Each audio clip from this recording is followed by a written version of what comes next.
going to be doing monthly events as well in the evenings. Starting off here, maybe moving into the real estate, depending on numbers.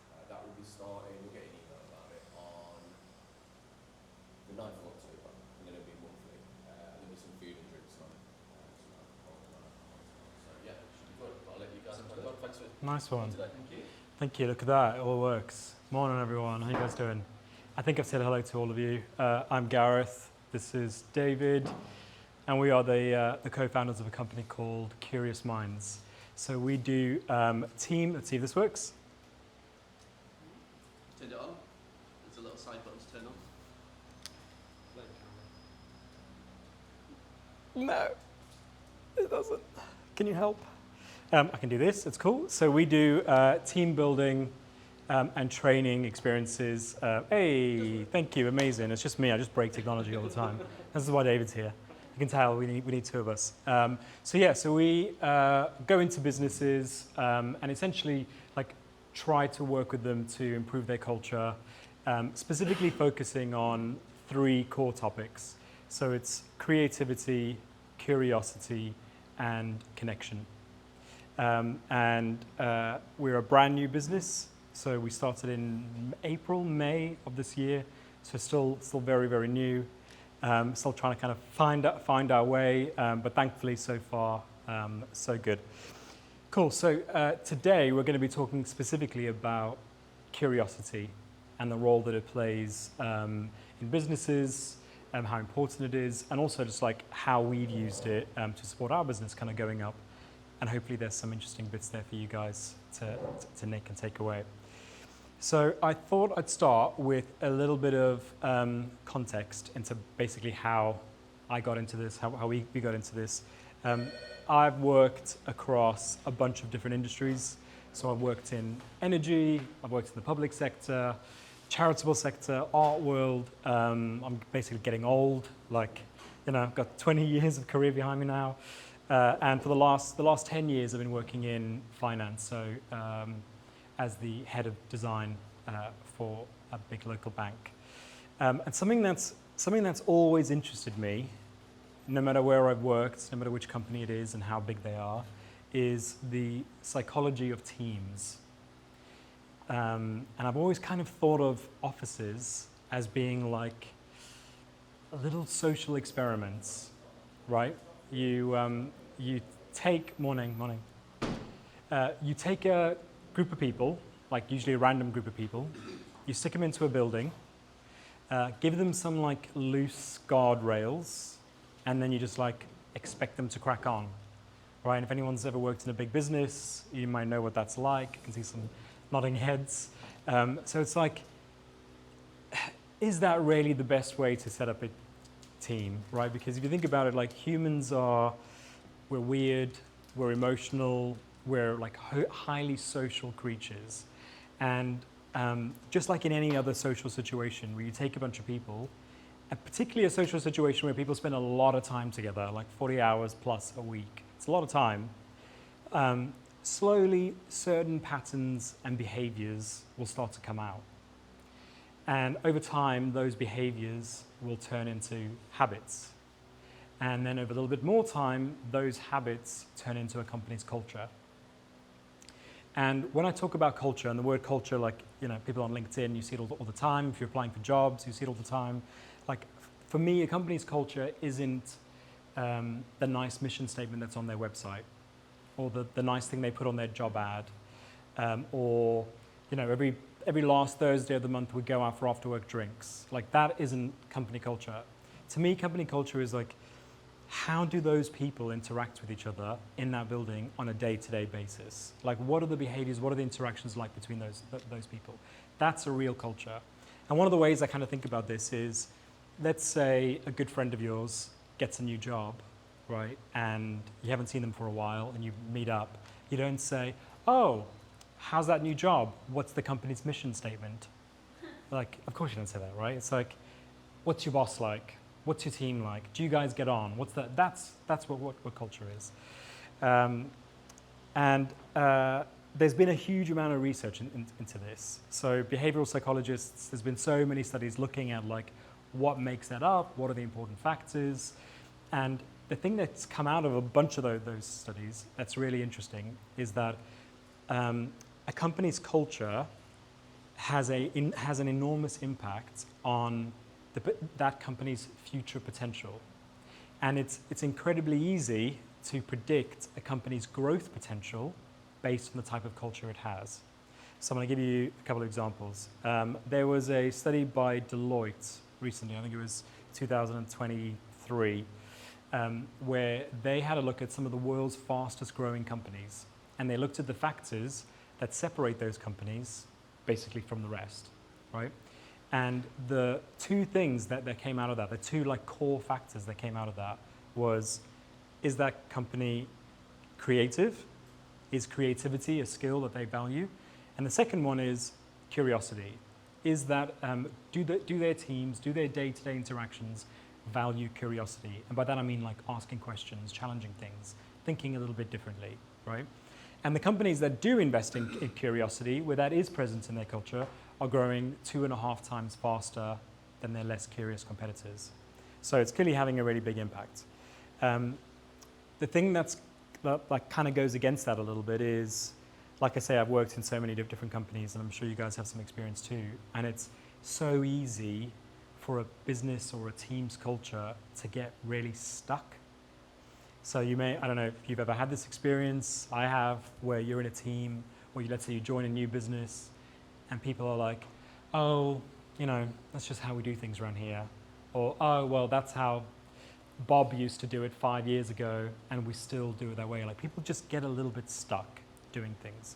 And I don't think that's anyone's fault. I think it's just kind of a thing that happens over time. There was another study by Harvard Business Review, where they interviewed thousands of employees and senior leaders. I think it was something like 3,000 people at like high-performing companies. Well, mixed bag of companies, but large companies. And when they interviewed the senior leaders, they asked them if they agree that curiosity is an important skill. And over 90% of them said it's a vital skill. So like absolutely curiosity is super, super important. When they interviewed the employees at those same companies, over 70% of them said we face major barriers when we're trying to ask questions. People don't like it when we challenge the status quo. Right? So clearly, like, there's a disconnect here. And it's a disconnect that's costing businesses a lot of money and is impacting their growth. So it's like a real, it's a real thing. It's a real thing that's literally costing people money. And that's where we come in. So our whole business is targeted at, like, we'll go into those teams, we'll go into those businesses, understand what their culture's like, understand some of the challenges that they're facing, and then work with them to try and bring some of that curiosity back into their teams. Also with me? Yeah? Cool. So when I talk about curiosity, I've said the word about 20 times now.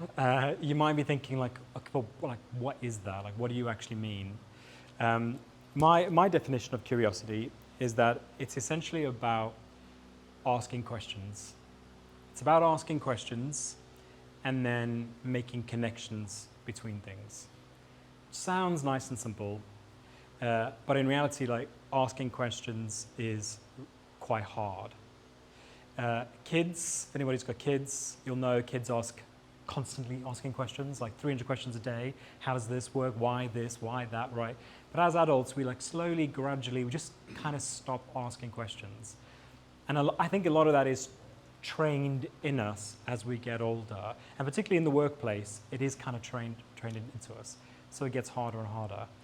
And I'm going to prove that it's harder with a little experiment, which I hope some of you might be up for. So it's dead easy. I'm going to go first. Dave, will you join me? Yeah? Okay. Yeah, come on up. Right, so I'm going to need two volunteers. So I'm going to pick on Gary because your arms were crossed, and I'm going to pick on Martin because he's sitting in the back and thinks he's out of it. So right, okay. So yeah. So Dorian, it's dead easy, zero stress. It takes about 2 seconds, right? So we'll go first. And basically, all you have to do is I'm going to ask David a question. Because remember, all we're doing is asking questions. I'm going to ask David a question, and then he has to ask me a question back, and then I have to ask him a question back, and he's going to ask me a question back.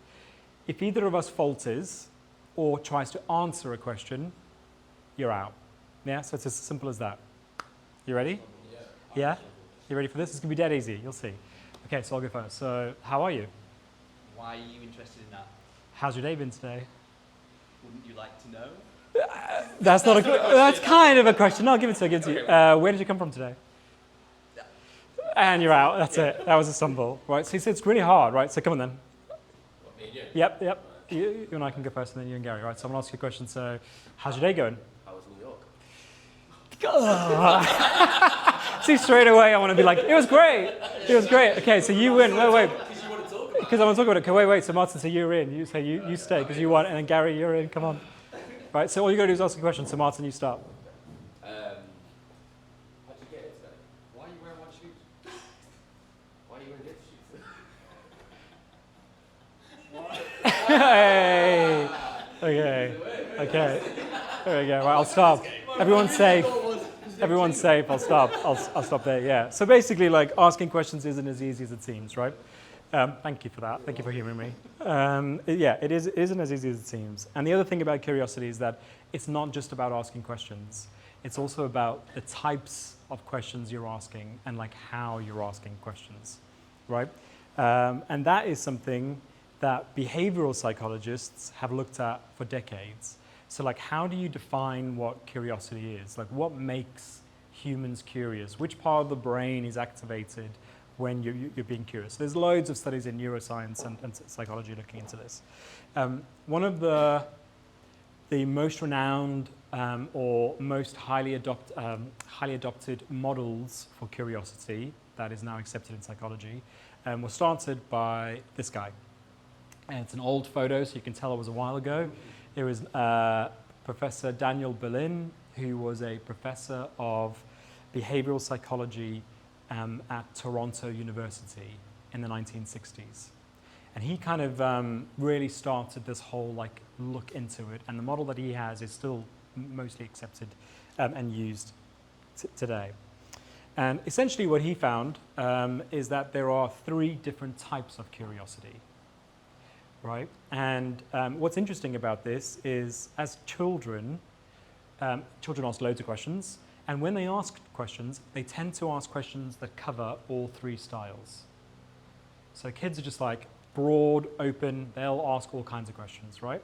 But as adults, we slowly over time, gradually start to have a bias for just one. So you'll tend to, over time, just ask questions in one single style. And the issue with this, of course, is that if you're just using one type of curiosity, you're only ever going to get perspectives that match that style of questioning, which means you're missing out on the potential insights you could be getting if you were using all 3. So that's why it's like important to be mindful of like, which type am I? So like, I know which type I am. I know which type David is. I'm going to talk through them now. As I do, have a listen and just see if you can kind of see yourself and be like, yeah, I think I'm more this one or more that one. Yep. Okay, so 3 types of curiosity. First one is called divergent curiosity, sometimes also called broad. And this is essentially a type of questioning or a type of learning where you're getting information from loads of different sources. So you're a bit like a magpie. So let's say you want to understand a particular thing. You won't just go deep into that thing. You'll be like, oh, I'll have a look over there, and I'll get a bit of information over there, and I'll kind of skim the surface across and find pieces all over the place. So an example of divergent curiosity in practice might be, let's say you are a team manager, right? And you've got a team of 20 people, and you've got to make a decision.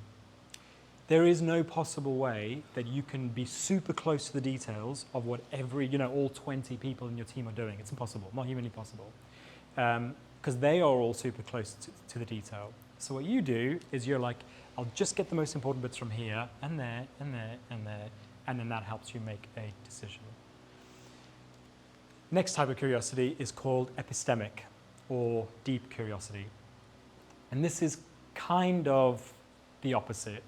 And this is essentially about going really deep into one avenue and like getting down to the like nitty gritty details of something.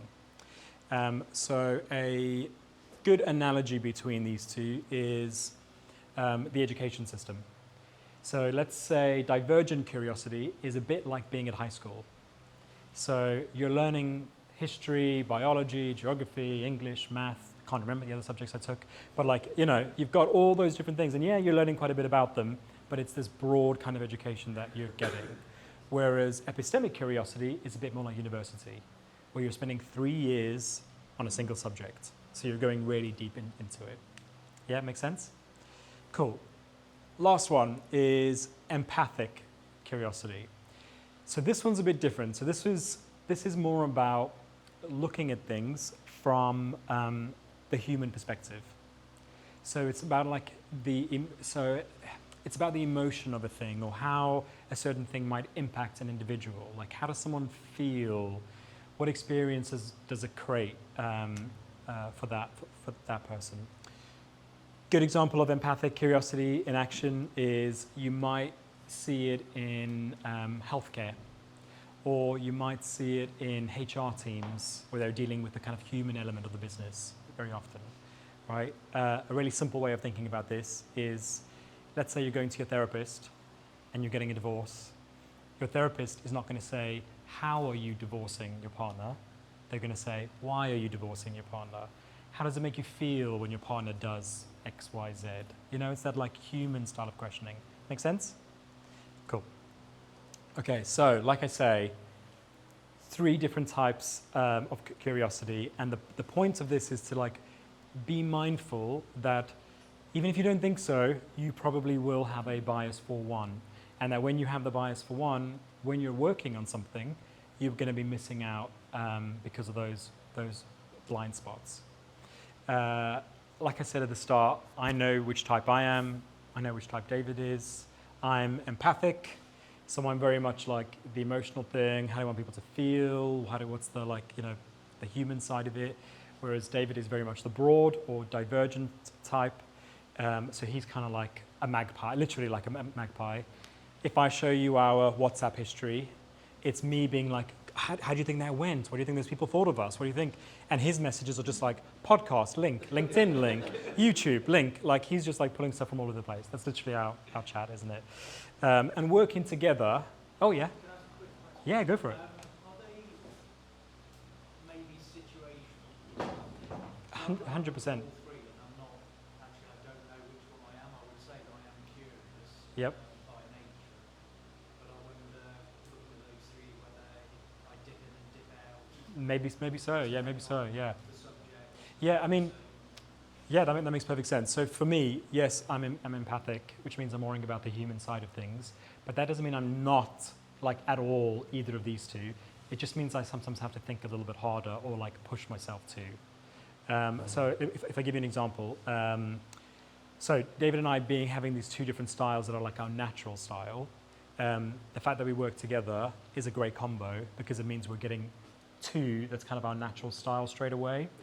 If that makes sense. So an example of that is, let's say we're doing our marketing strategy. So we're thinking about how do we want to market our business, how do we want to reach people. My focus on that, when we have the conversations, and you can imagine we've got all the Post-its up on the board, you know, all that kind of stuff. My focus is very much around like, okay, how does our brand make people feel? What impression does it give?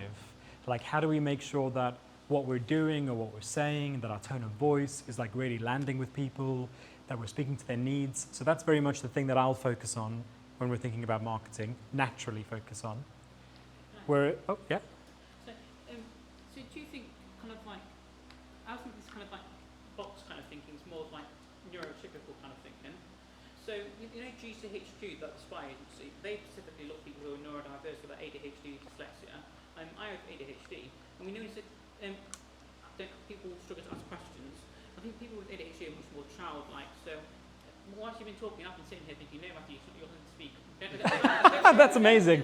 Great. Yeah, great. So, do you think that like this kind of like box thinking is more like neurotypical rather than like ADHD? Maybe so. Yeah. Maybe so. Yeah. And like this isn't like it's not like a you go in this box and you'll stay there. Yeah, this is just a framework for like how people typically think. So it's more like a helpful way of thinking about things rather than a, you will never leave that box, Gareth. Yeah, just get back in there, have a little cry, it'll all be fine. So it isn't about that. But like, so what was I saying about the marketing side? So I'm very much thinking about like, how do we make this as engaging as possible?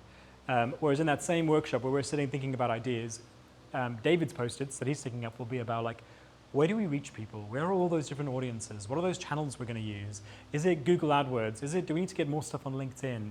Is it coming to events like this? So he's kind of thinking about like the reach and the breadth of some of that stuff. When you bring those two things together, it's great because it means, hey, we're thinking about that breadth of where we can reach people, and we're thinking about how to make it as engaging and meaningful as possible. Yeah, make sense? Cool. And I guess the kind of like the final thing I'll say on this before I pass over to Dave is like, there is the point of thinking about some of this stuff, and I know it's only a very short session, is just to be mindful about like, we are obviously all curious, but there's an intention that you can bring into some of those moments to think about like, hey, if I have a natural bias for this, or even if it's 2 or all 3, it's like making sure that you're using all 3 types of curiosity when you're approaching something. So just being really intentional about it. And then the other thing I'll say is it's incredibly important to make the space for it. So giving yourself the time for it. So, you know, we've just started a new business. I don't know who I was chatting to earlier. I think I was chatting to you, Gary, about like, you know, in my old job, I was the head of design. That was my role. I thought about design. Now, I'm the head of design, I'm the head of marketing, I'm the head of finance, I'm the head of tax, like, there's so much. Making tea, like all of it, like literally all of it, right? And that means you're incredibly busy. And that means I am, and I suspect many people are more likely to jump to the shortcut, jump to the thing that you know, jump to the thing that's like the path you've already taken because you know how to do that. And the point of this is just like, make space to actually explore and give yourself to think a little bit about that stuff. Yeah? And to talk more about that, perfect segue, pass it over to you. Thank you. So I need to give you this, Hot mic. and I need to give you this. Amazing. Cool. Perfect. Thank you. Okay, so as startup founders, as small business owners, or whether you work for larger organisations, curiosity really is your superpower. And in fact, regardless of where you are in your journey, curiosity is a skill, and it's a skill that can be honed, and it's important we do so. The World Economic Forum, they release a comprehensive report each year that looks at the skills that are going to be required for the future of work to be successful. And the latest one they released earlier this year was looking towards 2030 and what skills you're going to need. So as you look at this list, you probably won't be surprised to see AI in top spots, but you may perhaps be surprised to see curiosity in at number 5. It's one of the fastest growing skills. And when you think about AI and how great it is really at crunching numbers, at automation, at managing data, where it falls down is some of the more human-centric skills like creativity and curiosity. And it's skills like that where if we can double down on those, it's what keeps us one step ahead of AI and the machines. For now at least, we can potentially say for now. And as Gareth said, like, as business owners working for large organisations, we are all extremely busy doing everything possible. And we often wear that badge of busyness with pride. I'm sure you've had conversations, maybe even today, when you sort of asked, how's it going? And the first immediate default response is, busy. I'm so guilty of that, right? So I ask, how's it going? You're like, oh, I'm so busy, so busy. And we sort of wear that with pride. But by being so busy, what it means is we naturally default to one of those 3 types that Gareth talked about. So that's where we go to. And what that means is it doesn't give us the opportunity to explore and be curious about those other 2 types. And if we're not able to do that, then we miss out on fresh thinking, on new ideas, because we're putting ourselves into a box, essentially. But there is good news. If we are able to recognise and tell ourselves, yes, curiosity is important. We can be intentional. We can carve out time to make sure we're able to apply it every day. And what I'm going to share with you now are some habits that we can all start hopefully applying this afternoon, and also some tools as well. And I'm going to start with the habits.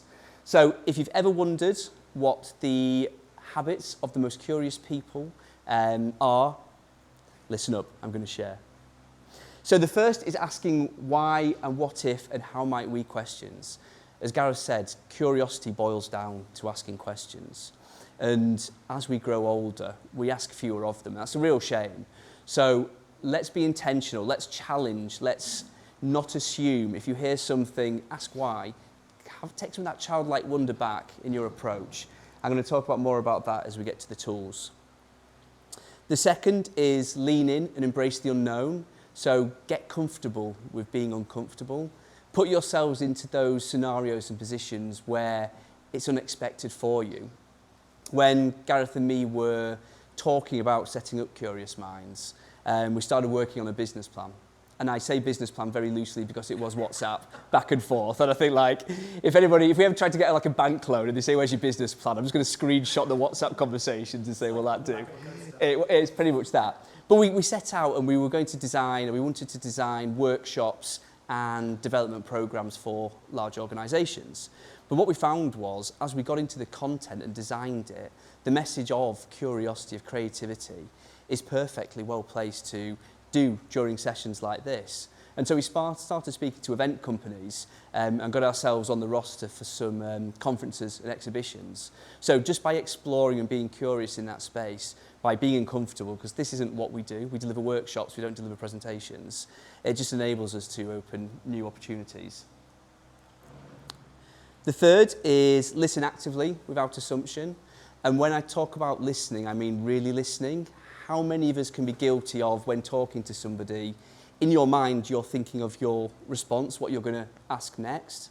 Some of you may have done that already today, this morning, or you may sort of like feel familiar. But by doing so, we're missing out on what that person is saying, whether verbal or non-verbal cues, because we're so intent on making sure that what we say next is right. And so if I think about Curious Minds, the most prominent call to action we have on our website is our book a call button. And the reason we have this isn't so that we can get on a call with a prospective client and wax lyrical about how amazing we are, like we have the perfect solution, sign up today. Because in honesty, like no two clients are the same, like they don't share the same problems. They might be similar, we see trends, but they're not the same. So what we want to do with those calls is we want to listen. We want to ask open-ended questions. We want to understand what challenges they're facing, what are the team dynamics. And it enables us to kind of create a product and an experience that is bespoke to them and is personalised and tailored to them. So they get a much better experience through us listening rather than telling them. The fourth is look with fresh eyes to gain new perspectives. So this is around, we do many things, we have routines, we'll do many things the same every day, but taking the time to look at those as though it's for the first time. So I walk my dog every morning, I do the same route pretty much at the same time, I put my headphones in, podcast on, and away I go. And 15 minutes later I get home, and in honesty, the world could have been burning around me and I wouldn't be able to sort of tell you because like I'm in autopilot. I have my route, I go around and I get home. But every now and then I'll go do a walk without my headphones in. I mean, admittedly it's because I haven't charged them, but I kind of like try to pass it off as like, it's me intentionally being curious.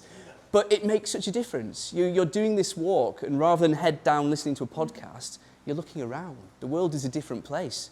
Number 17's got his wrong bin out. He's going to be in trouble next week. They're not going to take that. 19's got a new car. He's doing all right. But you notice these things like that you never noticed before. Do you talk to people? Do I talk to people? Yeah, put your headphones in, like, you say good morning. Oh, I always give a good morning. Even when your headphones are in. They get a nod. Yeah. They get a nod. They get a nod. Otherwise, yeah. I've noticed that I'm just more engaged with people when I'm just not with my headphones. Yeah, absolutely. It's like a zone. You do go into zone and like you get home and you're like, 15 minutes has just passed and I couldn't tell you a single thing that happened. But by doing something different and just looking at that same route, it's exactly the same walk I do, but you notice new things. So look with fresh eyes. And then the final one is make time for continuous learning. So read, watch, listen to as much as you can across as many different topics as you can. I'll confess, I'm a total addict to my phone. Like, I don't blame myself, I blame the large tech organisations for making me an addict. That's like my fallback. But I sort of like tell myself, oh, endless hours on LinkedIn is good for business. And I must do it. Like, I can't talk now, I've got to do it. Or scrolling TikTok for hours is like, it's research, it's content, it's whatever it is. But I'm an addict, it's a habit. They've got me into this habit and it's something I need to break. And the turning point was I was on the sofa and I was doom scroll. I think I was watching a video about a burger review from a restaurant in Norwich. And like, I'm never going to go to Norwich, this restaurant, and eat this burger. But I'm like, this is amazing. Oh, Swiss cheese, fantastic. And I'm watching this, and like, I've got my kids, and they're like vying for my attention. I'm like, in a minute, chutney. Like, it's like, and I was like, right, that's the turning point. So what I decided to do was be a little bit intentional around how I can change and break that habit. So I committed, and there's a little bit of irony in this, but I committed to every Friday on LinkedIn posting the 4 different types of media that I consumed that week that I kind of did in place of doom scrolling. So it might be a book I read or a podcast I listened to, an article I read. And it keeps me accountable to get off my phone and to seek out new articles and new pieces of media. So it's something that I enjoy because I am kind of like getting new perspectives. It keeps me accountable, but it does keep me on LinkedIn a little bit longer, so there is that vicious cycle. I'm trying to break it. Okay, so that's habits. Hopefully with those, there is something you can kind of take away and hopefully start implementing yourself. The next is really like a toolkit. So we have 4 tools that we use all the time at Curious Minds. We've used these since day one, and it's helped us develop, expand the business and our product offering. I'm going to take you through these. We're not going to deep dive into all of them because we won't have time, but I will share a link so you can kind of go and find out some more information afterwards. So the first is called assumption busting. And all of us carry a set of beliefs or thinking that we assume to be true. And these are assumptions and beliefs that we've probably held for years. And they will undoubtedly, or typically, be the same as our friends and family because they're the sort of circles that we live in. And now more than ever, with algorithms and technology, you're being fed those same feeds, so it just sort of heightens and builds that. And they're so deeply ingrained, we don't even realise we have them. So it's how can we be intentional and be conscious about challenging those? If we hold a certain belief, let's not be afraid to be challenged on it and change our opinion. I think a fantastic quality people can have is not being afraid to change their opinion on something. Like, don't be so steadfast and held to it. Be able to change. And when we were talking about starting Curious Minds, me and Gareth were going back and forth of the type of organisations we'd like to work with, whether it's somebody like Capital One, Boots, Eon. These are large organisations, but undoubtedly they'll have their own teams responsible for doing team building, for doing training and development. But what happened was we went out and we started speaking to HR teams, to the learning and development teams, and really understanding that because they work at these organisations and they're so embedded within the culture themselves, having fresh eyes, fresh thinking, a third party to come in and deliver some of this, to open their eyes to it, was really beneficial. So had we sort of stopped on our first assumption, we wouldn't be here today. Gareth would still be head of design, and I'd still be working at Capital One as well, making his tea. But there we go. The second is called Step by Step.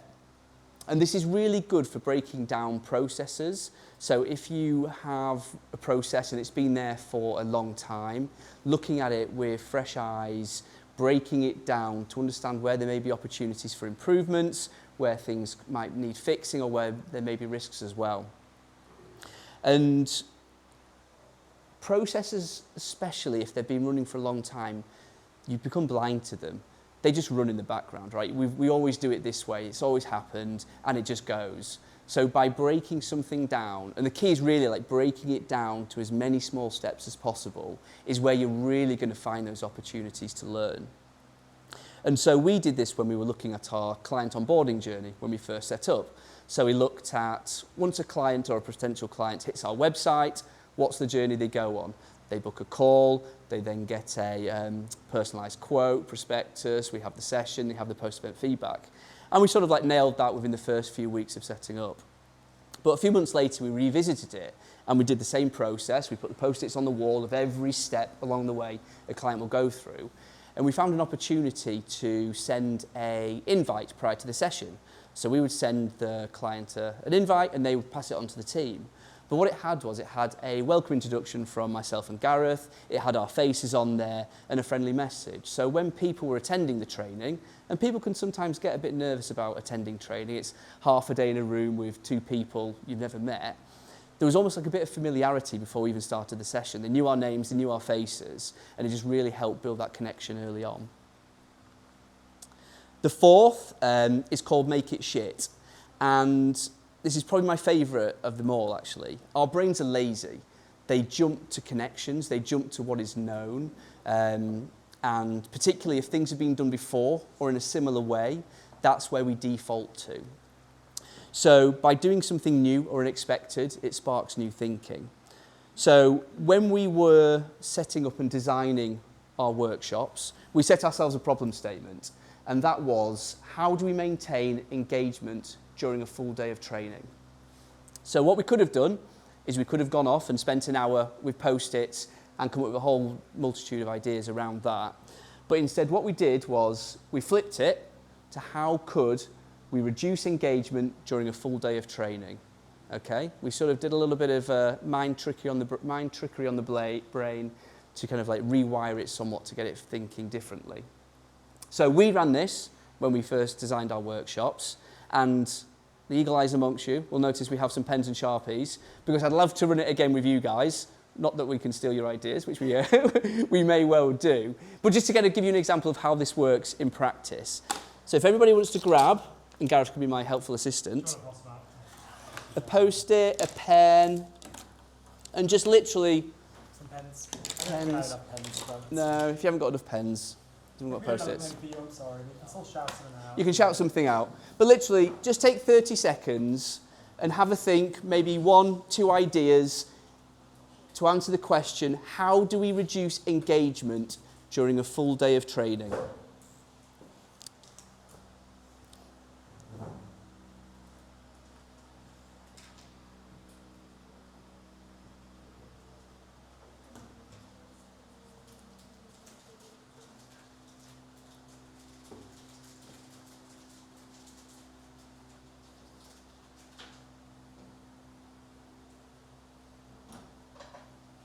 I always find it a bit more fun doing it this way as well. You can really go to town on it.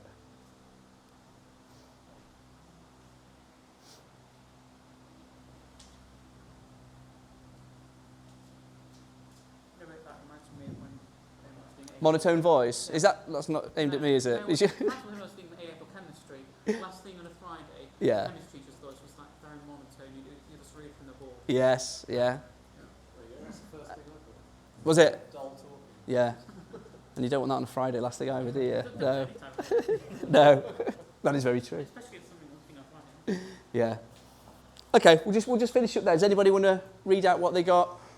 Dull talking, Yeah. no images, Yeah. no lunch, Oh. That's a good one. Oh. no water, Oh. no class involvement. Oh.